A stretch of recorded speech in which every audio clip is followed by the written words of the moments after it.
When I closed my eyes that evening, the sound of rain tapping against the window was the only thing that broke the silence of the empty house.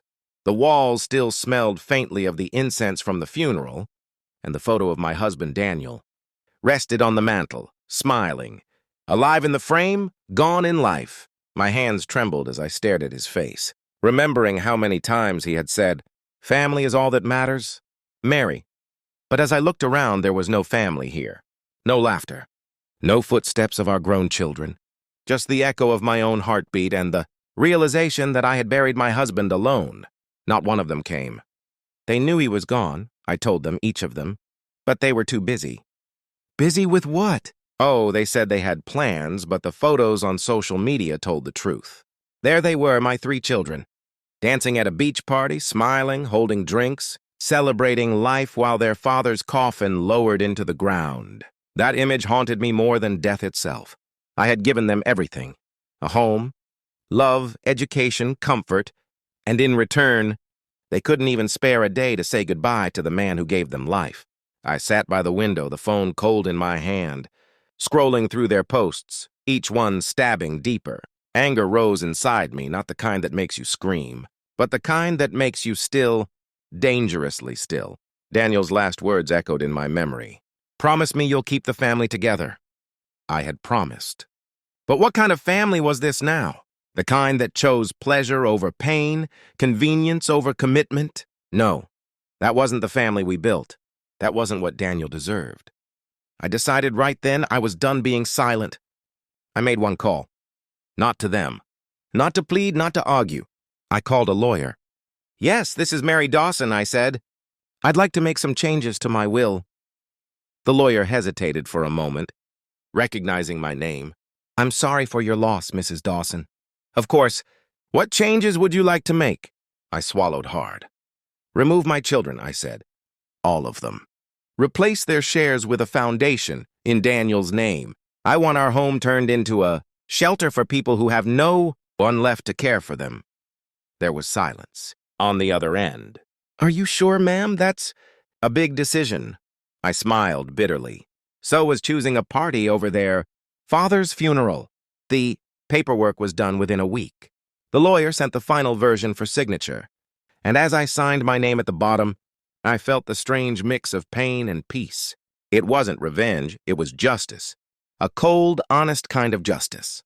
But the story didn't end there. 3 weeks later, the calls began. My eldest, Ethan, the one who always thought he was too busy for family, called first. "Mom, hey, I've been meaning to come by. How have you been holding up?"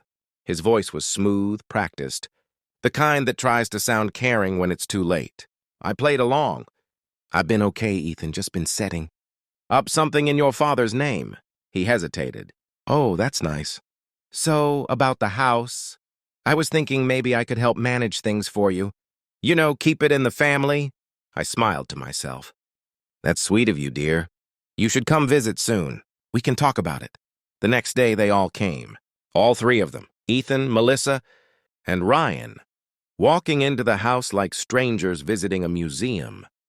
They brought flowers, hugs, empty apologies, and practiced tears. "We're sorry, Mom," Melissa whispered. "We just didn't know how to handle it."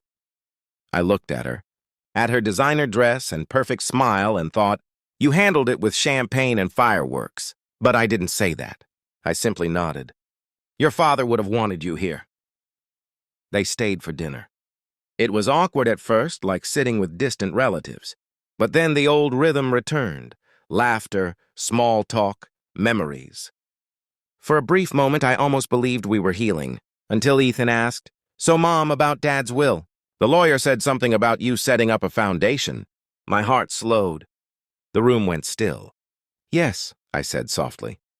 "Your father's house will be turned into a home for people who truly value love and family." Ryan frowned. "What about us?" I smiled. "You'll always have what you gave him, your memories." Silence. Melissa stood up suddenly. "Mom, you can't be serious. Dad wanted us to have this house." "Did he?" I asked quietly. "Because I was there when he took his last breath. He didn't ask for money or houses. He asked for his children. And you weren't there." Her lips quivered. "We were young. You're adults, I interrupted. Old enough to make choices. And you did. The room broke. Yelling, tears, guilt. It all spilled out. They tried to justify, to twist regret into excuses, but I didn't listen. The sound of Daniel's voice in my mind was louder. Promise me you'll keep the family together. Maybe I hadn't kept them together in the way he meant, but I had given them a lesson that would never fade. The next morning, they left in silence. No hugs, no goodbyes, just the heavy sound of the door closing. Days passed. Then, unexpectedly, Ryan came back. He stood at the doorway, eyes red, holding a framed picture of his father. "Mom," he said, his voice breaking, "I messed up." "We all did. I can't change that, but please, let me help with the foundation. Not for money, not for me. For Dad." I looked at him for a long time. Maybe this was what Daniel meant, not perfection, but redemption. "All right," I said softly. "But this time don't run away when things get hard." He nodded, tears spilling down his face.